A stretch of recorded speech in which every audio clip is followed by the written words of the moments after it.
हाँ तो ये बताओ हम इस्तांबुल कैसे जाएंगे? अब तो हमारे पास ट्रक भी नहीं है। जाहिर है अगर हम बस में बैठे तो वो हमें ढूंढ लेंगे। हाँ भाई, तो क्या करेंगे हम? क्या तुम हमें अपने पैरों पे बिठा के लेके जाओगे? क्या हो गया है? मैं कोई हल ढूंढ लूंगा ना, तुम इसकी फिक्र मत करो। तुम अपने ख्वाबों से बाहर आओ भाई।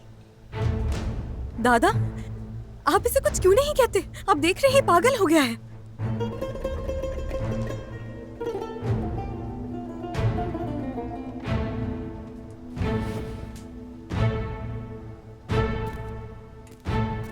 दादा,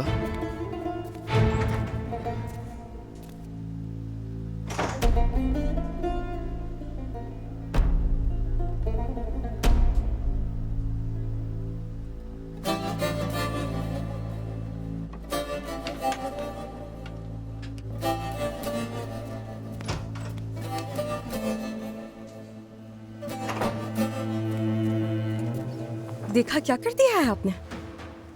दादा को भी परेशान कर दिया। आपको जोहरा को यहाँ नहीं लाना चाहिए था, बिल्कुल भी नहीं।